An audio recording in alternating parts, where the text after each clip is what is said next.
চট্টগ্রামে আইনজীবীর মৃত্যুর প্রতিবাদের খবর জানাতে চট্টগ্রাম থেকে সরাসরি যুক্ত হচ্ছেন আমাদের সহকর্মী সোহাগ কুমার বিশ্বাস। সোহাগ, আইনজীবীর মৃত্যুর প্রতিবাদে চট্টগ্রাম আদালতে বিচারিক কার্যক্রম বন্ধ ঘোষণা করেছেন আইনজীবীরা।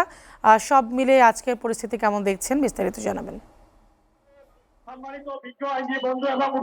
আমি এখন আছি চট্টগ্রামের আদালত ভবন চত্বরে। এখানে কিন্তু আইনজীবীরা বিক্ষোভ করছেন সকাল থেকে, এবং কিছু সময় পরে কিন্তু এখানে যে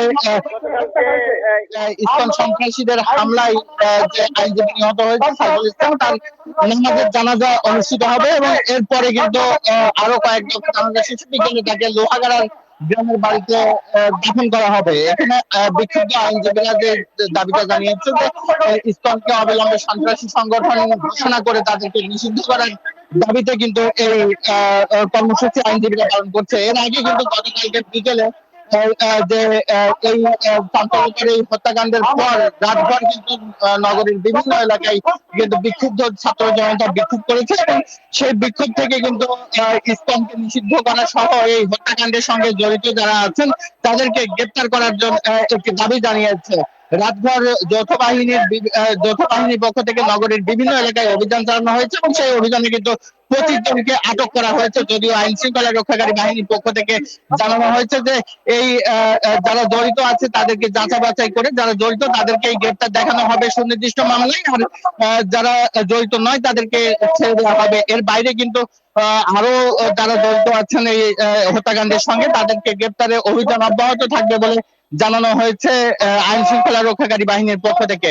নগরীর আইন শৃঙ্খলা পরিস্থিতি কিন্তু গতকাল গভীর রাত পর্যন্ত বেশ উত্তেজনাকর পরিস্থিতি ছিল, এবং আজকে সকাল থেকে কিন্তু সেরকম কোনো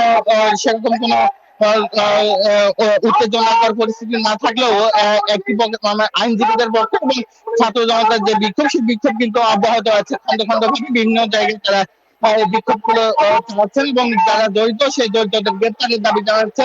হত্যাকাণ্ডের সঙ্গে যারা হত্যাকাণ্ডের যে বিচার, সেই বিচারের দাবি তারা করছেন। একই সঙ্গে এই গতকাল আইনজীবীদের পক্ষ থেকে যেটা জানানো হয়েছে যে এর আগে কিন্তু বিভিন্ন সময় বিভিন্ন আলেম ওলামা এবং বিএনপি আওয়ামী লীগ সহ বড় বড় নেতাদের গ্রেপ্তার করা হয়েছে, কিন্তু গ্রেপ্তারের পরে গতকালকে ইসকন সমর্থকরা যে আদালত চত্বরে সকাল থেকে শুরু করে বিকেল পর্যন্ত যে অরাজকতা চালিয়েছে দুজন থানার, সেই অরাজকতার ঘটনা কিন্তু একটি নজিরবিহীন ঘটনা, এবং এই ঘটনাটি চট্টগ্রামে কিন্তু প্রথম হয়েছে বলে আইনজীবীদের পক্ষ থেকে জানানো হয়েছে। একই সঙ্গে এই ঘটনায় যারা মদত দিয়েছে তাদেরকেও আইনের আওতায় আনার দাবি জানানো হচ্ছে আইনজীবীদের পক্ষ থেকে। তো এই ছিল রূপা চট্টগ্রাম থেকে সবশেষ।